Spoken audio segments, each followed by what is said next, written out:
Hey, this is an unboxing video, not a review yet, of a new watch I just got.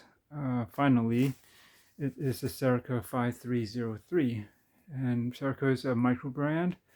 They only started a few years ago, I believe, and they started with a bunch of field watches. Basically, one design of field watch, but three different dial designs. But they're basically mostly based off of like a vintage, like um, Dirty Dozen style of field watches, like from I guess World War II, and they've been pretty well received.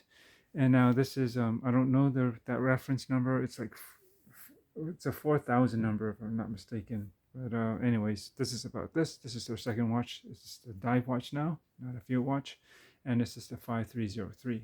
As I mentioned at the beginning, hopefully I won't get interrupted today, or again rather, because this is take 3. So anyways, it's an unboxing. We're going to go into a review after I've spent some time with it. But I can tell you a few things upon first impressions. And this is comes in this black slip. But this is the case. Pretty nice. I believe it's leather. If it's not, it's very nice leatherette. It's got the Serica logo right here. And that's pretty much it. It's got kind of a nice sort of jewelry box kind of look to it. Hang on a second. God damn it. This keep getting interrupted. I hear footsteps, and as they start coming down the stairs, I got pause. Hang on a second. Okay, hopefully I'm not going to actually be interrupted once again. Come on, focus. All right. So, there we go. It's got this nice white trim. Pretty solid box. Kind of a suede-ish interior. Instruction manual, some pictures, and it comes with, I guess, notes, how to hand wind and all that stuff. And actually, I'm going to go into some stuff here and maybe how to use the bezel here. I'm curious if they funny that it's all in French here, but they do have English. I think there's a on the side. Maybe it's in the back. Hand winding. Let's see.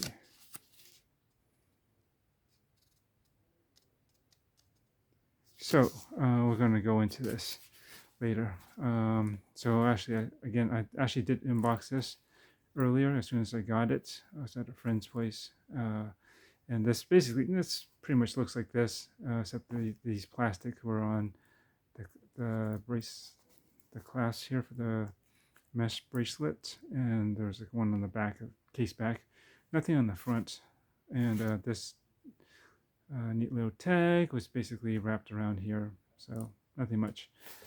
And I'll just let you check that out. But it's pretty cool. Makes it feel kind of nice and classy, I think. Not your typical presentation and watch box. And there we go. The Serica 5303. And I believe this S617 is a number for a particular French submarine, if I recall reading the information on their website, or one of their previews or reviews that have been out before this watch came out. Officially, is out now, I guess.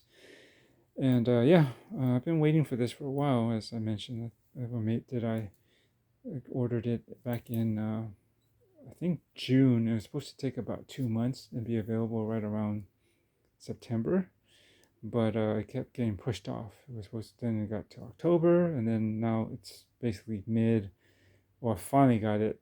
It's almost the latter half of November, just a couple of days before Thanksgiving. And gosh, dealing with DHL is a pain in the butt, I tell you. Yeah, it took them over 2 weeks to clear customs and get it over to finally start actually in the area to deliver. I'm not going to get into that, but it's been a kind of a hassle to deal with recently. Anyways, back to the watch. This is running on a So Prod movement. Again, it's going to be a real quick um, unboxing, really. I'll try to give you some details. Nice black dial, white contrasting hands, and there's another version that it looks like a white dial with black hands, but actually it's a silver dial. It's one of those type of white dials that, or silver dials that look white, basically. I don't know, Hamilton, I know, has done that on the khaki navy Pioneer. It's kind of like a marine chronometer style watch that they had, that they have, that I actually own two. Actually, even own two of them, one in the silver and one in the blue dial. You can look at my reviews or something stuff in the past to check that out. But yeah, anyways, so it was so hard to decide which one, but I already have a number of white dials. So I decided to go black, and I think this works pretty well. It gives me this um, vintage, almost military kind of vibe for me. Something about it. Um, it also why I also like this. Something about the look.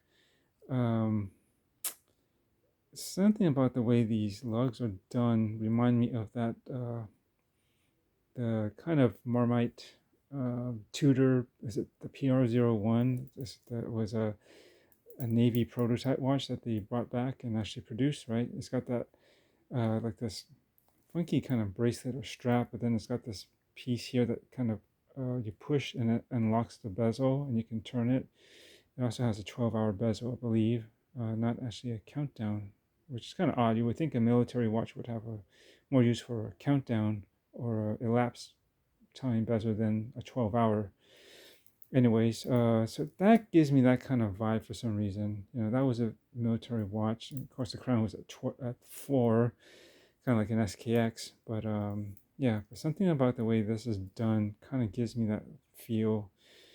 Um, there are some elements that give me a bit of Omega. Like, I think people mistakenly thought, and myself included, when you look at this from, especially from the top in some angles, the way the lugs are, they're pretty nice, but they look like almost like a lyre or twisted lugs, right? If you look at the way it's detailed.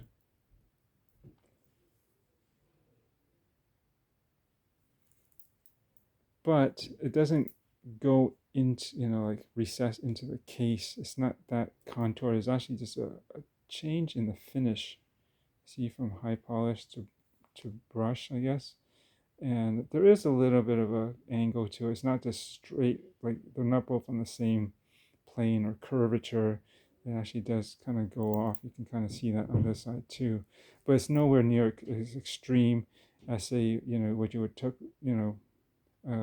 typically see with like a Omega, like a Speedmaster or a Seamaster, where that inner part would actually be kind of more recessed in, right?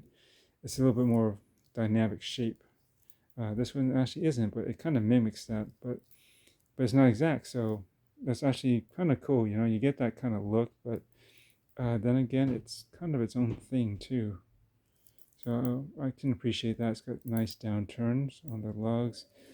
Um, Female inlinks, see, which is great. And I love the way that, I'm not usually into meshes, but the way when I saw this and the way it's done, it's just different. And I just really like the way this all attaches to the case. If it was just a straight in link for that mesh, that wouldn't have sold it for me. I don't like straight in link bracelets or even mesh. I like to have this part filled in, like with a matching curved, lug piece that should go in there. I don't like to see that all, emptied or kind of hollowed out when you take out, just put in like a straight strap.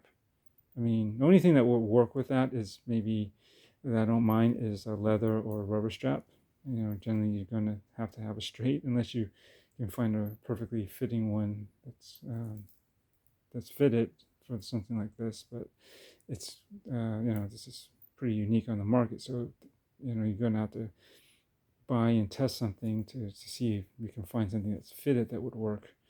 But anyways, I digress.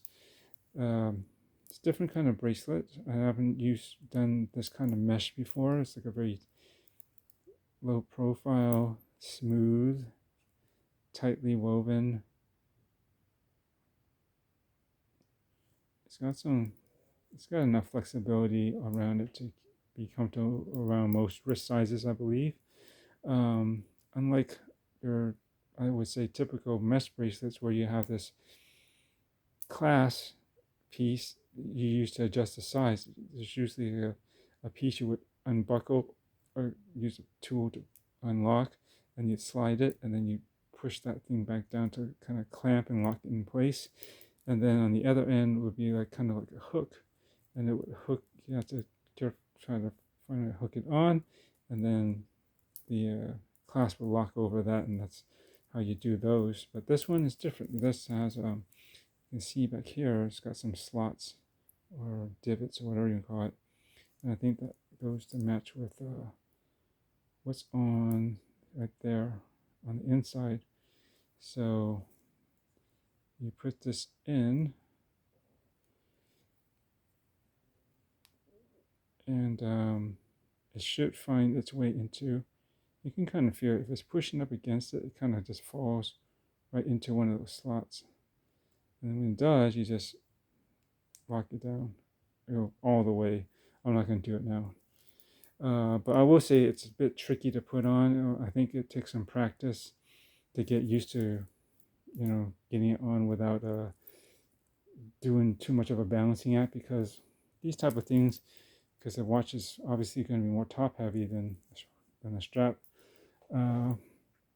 You want to do this over a nice soft surface, something that you not too high off of the surface, so that if it slips in these type of situations, it can slip off the wrist pretty easily as you're trying to get this to connect and lock in, or adjust and then lock in.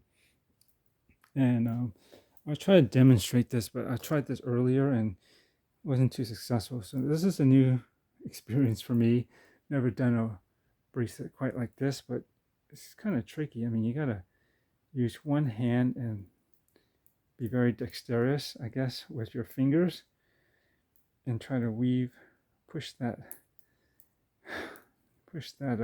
sorry, I'm out of frame a little bit, push that end piece through the clasp or buckle, what would you call it? I guess it's a clasp. And then find a way to, you gotta hold on to one side with the clasp so that it doesn't move as you're trying to feed this in through there. As you can maybe see what I'm trying to do here. Sorry, because if I tried to flip this watch around and show it wrist side up, it could easily slip and fall off, right? So I'm trying to do it like this, and the camera's between me and the watch, so that doesn't help. I think the best thing, I gotta figure out a method, but put it down on a soft surface, something you're not gonna worry about it getting marred. You're gonna have to hold and kind of push it in somehow. I don't know. I gotta see how other people are handling this, what their techniques are.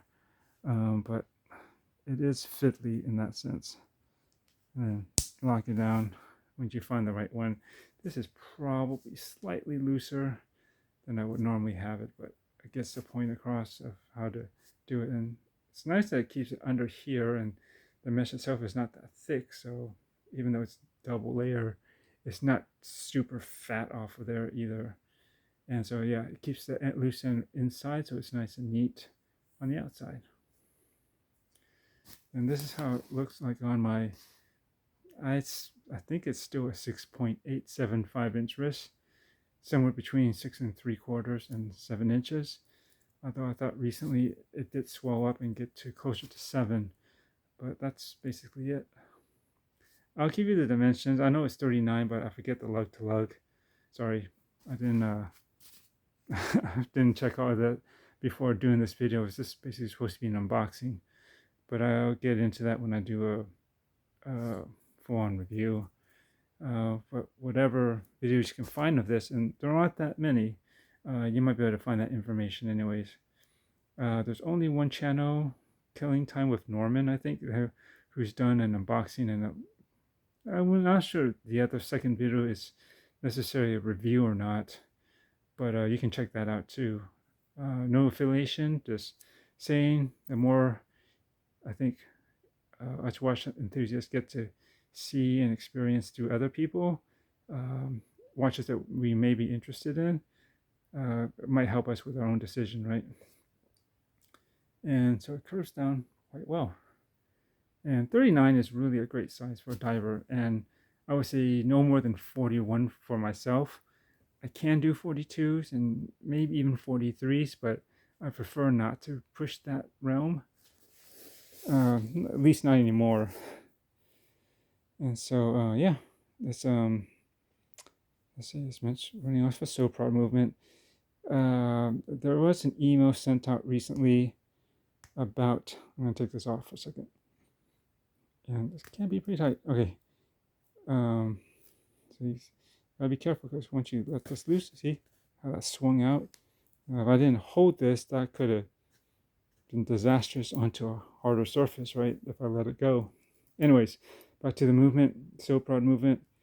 Supposed to be pretty accurate, between plus or minus 4 seconds a day. It's pretty nice. It's got a balance bridge and it looks like a nice movement. And supposedly it's actually not it's not exactly a new one either. It's actually been around for a bit. And anyways, Serica just sent out an email recently to those who got watches within the first batch that there's something kind of wanky with their crown. I'm not going to show it here, but basically, and it was kind of hard to decipher exactly what they were trying to say was the problem with the crown. But from what I've discovered is that, and what other people have said as well, is that when you unscrew it, it may not necessarily pop out all the way when you do that, and thus getting it to, I think it could be problematic either way. Either when you do that and it's not really in the first position for winding, you might somehow already be in a hacking position. Well, actually, I think it's, no, sorry. It's more like, if it doesn't come out enough, you try to force it and pull it out, it could make the hand jump a little, and then I guess getting it to hack could be a little tricky. And especially if you're trying to wind, it might just go straight into time setting mode. Yeah, I'm gonna have to show this sometime, but it's just it takes some playing around with. But what I found was, and then when you unscrew it, it doesn't seem to pop out immediately. I found that to get to that pop, once I unscrewed it enough, I think that it should be unscrewed. I will go back and tighten it, and you'll feel like this. That's when you'll feel a change, and the crown will actually pop into position. At least that's, I seem to be replicating that pretty well, but I kind of don't want to mess with it right now because I just set the time, and I'm measuring it. So we'll get back into this when I do the review. But and then locking it down, it usually threads in pretty good. I don't find that there's much of an issue with it catching right and risk of cross threading. It usually seems to go in pretty well, but I do feel like somewhere halfway, sometimes between, somewhere in between where I'm locking it down, you'll feel like a slight, real quick, like loosening of something. Like it has a kind of tension as you're screwing it down, and then all of a sudden at some midpoint, you just feel a split second. There's something that kind of clicks. That just feels like something kind of went a little bit loose. But then you keep doing it, and it goes back to normal, like the kind of tightness, that tension that you're getting as you're winding it, screwing it back down to secure it. There is supposed to be a fix that Serica said that they have, or if not working on.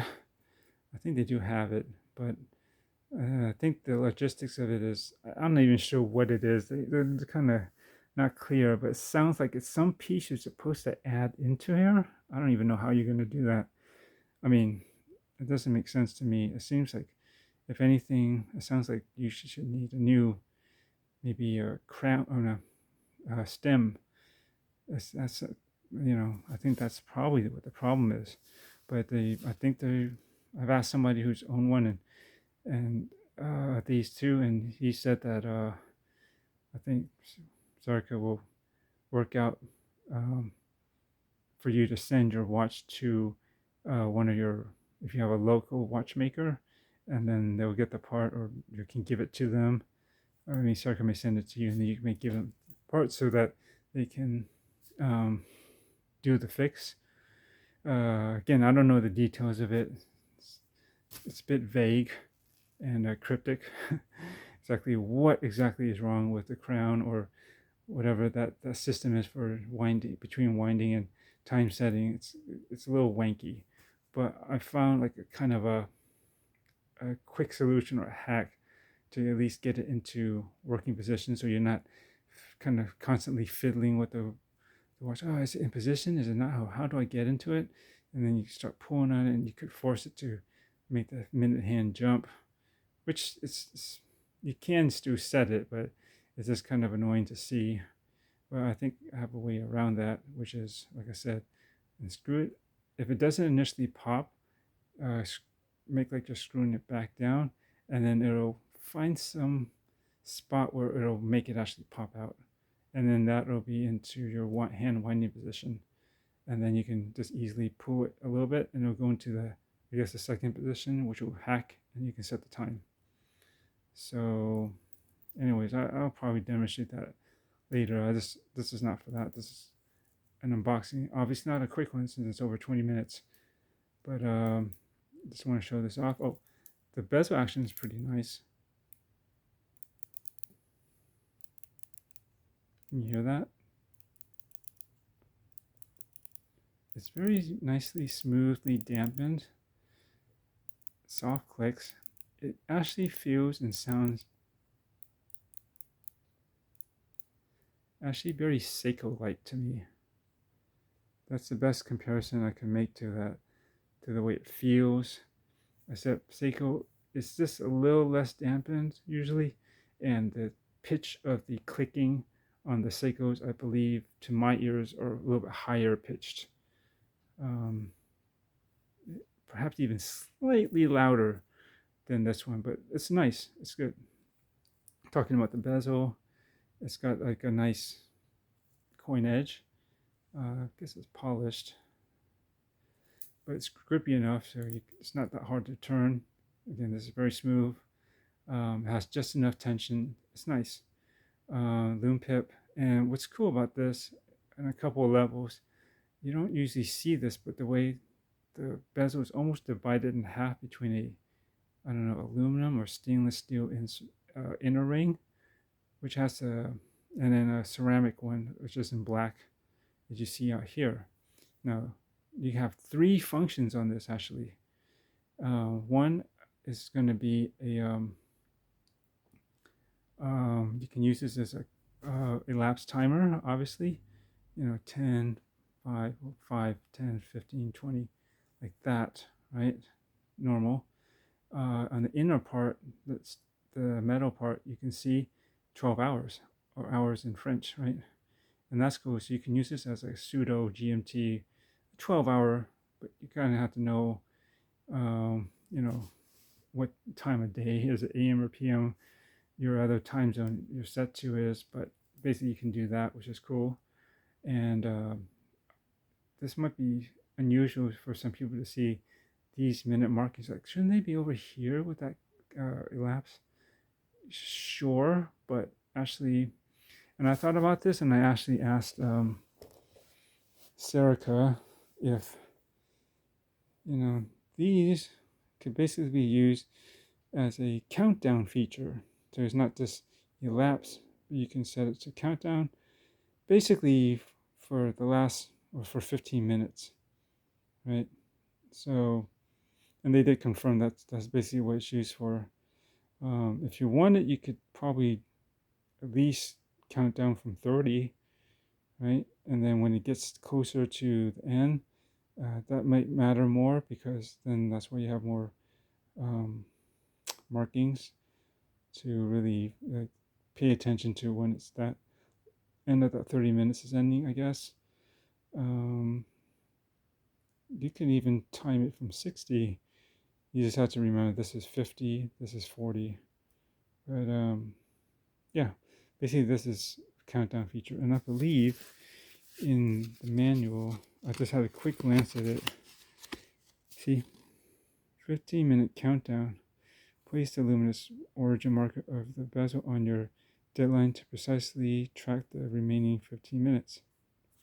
Right, so if I want the last 15 minutes from here,